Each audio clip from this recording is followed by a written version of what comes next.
Hello everyone, हम class 7 हमारा Rajasthan book को डिस्कस कर रहे हैं और आज के इस वीडियो में हम इस बुक का चैप्टर नंबर 2 जिसका टाइटल है खनिज एवं ऊर्जा संसाधन, इसके बारे में डिस्कस करेंगे। तो चलो स्टार्ट करते हैं। ये जो बुक है हमारा राजस्थान, ये राजस्थान के हर एग्जाम के पॉइंट ऑफ व्यू से इम्पोर्टेंट है। चैप्टर को स्टार्ट किया है जो भी हमारे प्राकृतिक संसाधन हैं उनकी उपयोगिता के बारे में, उनके अलग अलग प्रकारों के बारे में। प्राकृतिक संसाधनों में खनिज संसाधन महत्वपूर्ण है। राजस्थान में विभिन्न प्रकार के खनिज पाए जाते हैं। दैनिक उपयोग में आने वाली अनेक वस्तुएं जो हैं वो खनिजों से प्राप्त उत्पादों से निर्मित होती हैं।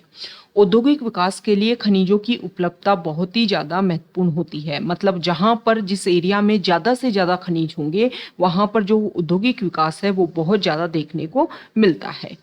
तो फर्स्ट है खनिज। खनिज एक निश्चित रासायनिक संगठन वाले भौतिक पदार्थ होते हैं। मतलब अगर खनिज की डेफिनेशन आ जाए तो आपको पता होना चाहिए कि खनिज क्या होता है। तो खनिज एक निश्चित रासायनिक संगठन वाले भौतिक पदार्थ होते हैं जिन्हें खानों से खोद कर निकाला जाता है, जैसे कि सीसा, जस्ता, चूना, पत्थर, अभ्रक, कोयला, तांबा, लोहा, खनिज तेल आदि। खनिजों के प्रकार की अगर हम बात करें तो फर्स्ट है धात्विक खनिज। जिन खनिजों में धातु की मात्रा पाई जाती है उन्हें धात्विक खनिज कहते हैं। इन खनिजों को गलाकर नवीन उत्पाद प्राप्त किए जा सकते हैं। ये कठोर होते हैं तथा इनमें चमक होती है। नेक्स्ट है अधात्विक खनिज। जिन खनिजों में धातु की मात्रा नहीं पाई जाती है उन्हें अधात्विक खनिज कहते हैं। ये प्रकृति में जैसे मिलते हैं उन्हें वैसे ही उपयोग में लाया जाता है, अर्थात इनमें बदलाव नहीं किया जा सकता है। ऊर्जा खनिज। जिन खनिजों से हमें ऊर्जा प्राप्त होती है उन्हें ऊर्जा खनिज कहते हैं, जैसे कोयला, पेट्रोलियम, प्राकृतिक गैस आदि। यहाँ पर खनिजों के प्रकार को एक तरीके से वर्गीकरण करके अलग अलग बता रखा है कि कौन से धात्विक हैं, कौन से अधात्विक हैं और कौन से ऊर्जा खनिज हैं। धात्विक में अगर हम देखें तो लोह अयस्क, मैग्नीज, सीसा, जस्ता, चांदी और तांबा। अधात्विक की अगर हम बात करें तो चूना पत्थर, जिप्सम, संगमरमर, अभ्रक, रॉक फॉस्फेट, घिया पत्थर, नमक और बलुआ पत्थर। ऊर्जा की बात करें ऊर्जा खनिज की तो कोयला, खनिज तेल एवं प्राकृतिक गैस। तो यहाँ पर राजस्थान में कौन कौन से खनिज हैं उनके बारे में कुछ बेसिक फैक्ट्स दे रखे हैं कि राजस्थान का वोलेस्टोनाइट, जस्पर, सीसा, जस्ता इत्यादि खनिजों में राजस्थान का एकाधिकार है। मतलब ये राजस्थान में ही पाए जाते हैं। संगमरमर, ग्रेनाइट, कोटा स्टोन, बलुआ पत्थर, चांदी, जिप्सम, रॉक फॉस्फेट, कैल्साइट, बालक्ले, घिया पत्थर और तांबा के उत्पादन में भी राज्य अग्रणी है। ये सारे जो फैक्ट है ना वो हमारा जो इकोनॉमिक सर्वे आता है, आर्थिक सर्वेक्षण जो आता है, उसके जो फर्स्ट चैप्टर है या फिर खनिज से रिलेटेड जो चैप्टर है उसमें आप जाकर के इसको व्यू कीजिए। वहां पर क्लियरली आपको जो फैक्ट्स हैं वो दिए हुए मिलेंगे। खनिजों की उपलब्धता एवं उत्पादन में राजस्थान का अरावली पर्वतमाला क्षेत्र सर्वाधिक महत्वपूर्ण है। मतलब यहाँ पर अरावली पर्वतमाला वाला जो क्षेत्र है वहाँ पर सबसे ज्यादा राजस्थान में खनिज पाए जाते हैं। देश का अधिकांश सीसा जस्ता राजस्थान में उत्पादित होता है। इसके उप उत्पाद के रूप में चांदी और कैडमियम भी यहाँ पर मिलता है।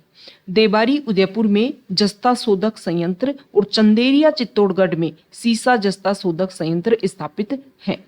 तो राजस्थान में यहाँ पर प्रमुख खनिज कौन से जिले में है और उनके क्या उपयोग हैं ये यहाँ पर बता रखे हैं, आपके लिए इंपोर्टेंट हो जाते हैं।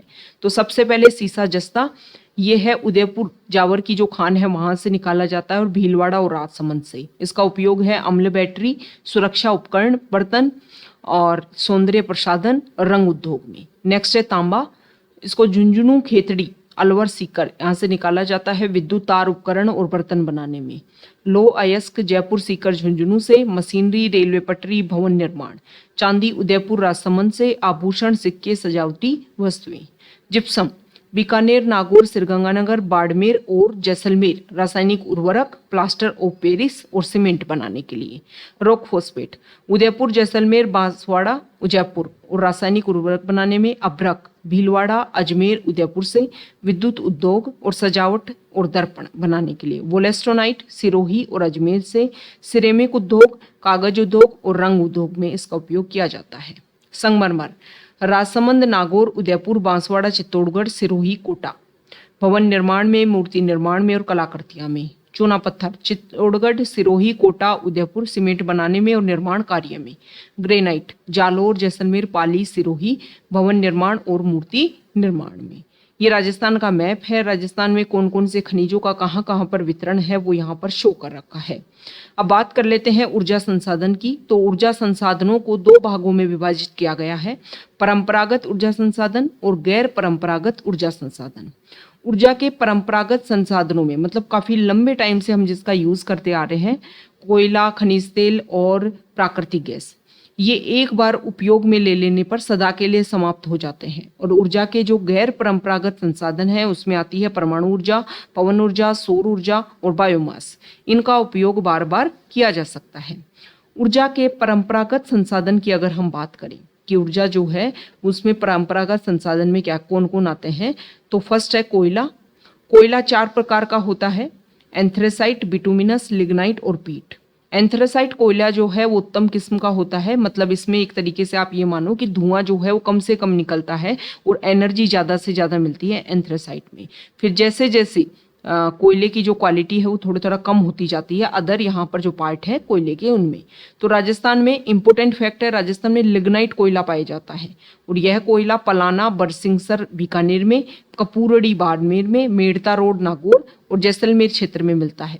तो देखो एग्जाम में क्वेश्चन किस तरीके आएंगे, ये सारी जगह आपको दे देंगे और पूछ लेंगे कि यहाँ पर क्या पाया जाता है, तो आपको पता होना चाहिए कि इस जगह पर कोयला पाया जाता है। राजस्थान का पहला super thermal power station Suratgarh Sriganganagar में है। कोटा, कालीसिंध, झालावाड़, छबड़ा, बारा में कोयले पर आधारित ताप विद्युत संयंत्र है। बाड़मेर के गिरल में लिग्नाइट आधारित ताप विद्युत संयंत्र है। नेक्स्ट है खनिज तेल और प्राकृतिक गैस। तो Jaisalmer basin, Barmer, Sanchore basin, Bikaner, Nagaur basin में खनिज तेल पाया जाता है। घोटारू, कमलीताल, तनोट, मनिहारी, टिब्बा, रामगढ़, राजेश्वरी, डांडेवाला आदि में प्राकृतिक गैस के भंडार मिलते हैं। तो ये सारे नाम देकर के पूछ लेंगे यहाँ पर क्या मिलता है। सादेवाला जैसलमेर में, बागेवाला बीकानेर में, ऐश्वर्या मंगला बाड़मेर में यहाँ पर खनिज तेल पाया जाता है। जैसलमेर में रामगढ़, बारा में अंता और धौलपुर में प्राकृतिक गैस आधारित विद्युत गृह है। अब जल विद्युत की अगर हम बात करें तो जल विद्युत का ऊर्जा संसाधन में प्रमुख स्थान है। राजस्थान में चंबल नदी घाटी परियोजना के अंतर्गत गांधी सागर, राणा प्रताप सागर से जल विद्युत उत्पन्न की जा रही है। बांसवाड़ा जिले में माही बजाज सागर परियोजना से भी जल विद्युत प्राप्त की जा रही है। कुछ बहुउद्देशीय नदी घाटी परियोजना से भी राजस्थान को विद्युत उत्पादन में हिस्सा प्राप्त हो रहा है, जैसे भाखड़ा नांगल व्यास परियोजना आदि। ऊर्जा के गैर परंपरागत साधन क्या होते हैं? फर्स्ट है परमाणु ऊर्जा। रावत भाटा परमाणु ऊर्जा संयंत्र देश का दूसरा परमाणु विद्युत संयंत्र है जो चित्तौड़गढ़ जिले के, राजस्थान में चित्तौड़गढ़ जिले के रावत भाटा में स्थित है। और राज्य का अगर हम बात करें तो यह पहला अत्याधुनिक तकनीक और प्रौद्योगिकी से बनाया गया संयंत्र है। नेक्स्ट है पवन ऊर्जा। ठीक है, राजस्थान का भौतिक स्वरूप एवं जलवायु पवन ऊर्जा के लिए सर्वाधिक उपयुक्त है। वर्तमान में जैसलमेर, प्रतापगढ़, जोधपुर, बाड़मेर जिलों में पवन आधारित विद्युत गृह स्थापित हैं। Next biogas. तो राजस्थान में पशुपालन, आप सभी को पता है यहाँ पर आजीविका के लिए पशुपालन पर बहुत निर्भर करते हैं। तो पशुपालन प्रमुख व्यवसाय होने के कारण बायोगैस संयंत्र राजस्थान में लगाए गए हैं। उदयपुर, जयपुर सहित अनेक जिलों में छोटे छोटे बायोगैस संयंत्र स्थापित किए गए हैं। राजस्थान सरकार द्वारा बायोगैस संयंत्र स्थापित करने पर अनुदान भी दिया जाता है और इसका उपयोग घरेलू ऊर्जा के लिए किया जा रहा है। नेक्स्ट है सौर ऊर्जा। तो राजस्थान एक गर्म प्रदेश है, सौर ऊर्जा का अधिकतम उपयोग यहाँ पर संभव है।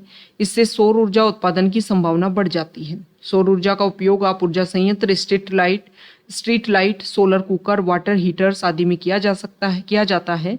राज्य सरकार द्वारा सौर ऊर्जा चलित छत, सौर ऊर्जा संयंत्रों और घरेलू उपकरणों पर वित्तीय सहायता देकर इनके उपयोग को बढ़ावा दिया जा रहा है। बड़ला, जोधपुर में देश के सबसे बड़े सोलर पार्क की स्थापना की गई है।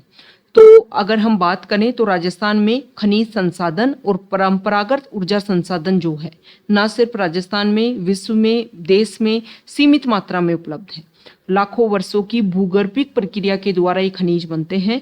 तो हमें खनिज के अनियमित दोहन पर नियंत्रण करना चाहिए, ऊर्जा के उपयोग में सावधानी बरतनी चाहिए, उसके अपव्यय को रोकना चाहिए और इसके जो एक तरीके से अल्टरनेट है उनके ऊपर फोकस करना चाहिए, जैसे कि गैर परंपरागत ऊर्जा स्रोतों पर। सौर ऊर्जा क्या होती है? सूर्य से प्राप्त ऊर्जा। अयस्क क्या होता है? प्राकृतिक रूप से पाए जाने वाला पदार्थ जिससे धातु प्राप्त की जा सकती है। तो ये चैप्टर नंबर 2 हमने कंप्लीट किया है। इंपॉर्टेंट फैक्ट्स हमने डिस्कस किए हैं। जिस तरीके से एग्जाम में क्वेश्चन पूछे जाते हैं उनको आप व्यू करके यहाँ पर जो भी फैक्ट्स हैं उनको आप याद कर सकते हो। अगर आप यहाँ तक आए हैं, वीडियो आपको अच्छा लगा है तो प्लीज़ वीडियो को लाइक कर दीजिए, शेयर कर दीजिए और चैनल को सब्सक्राइब कर दीजिए। Okay, thank you.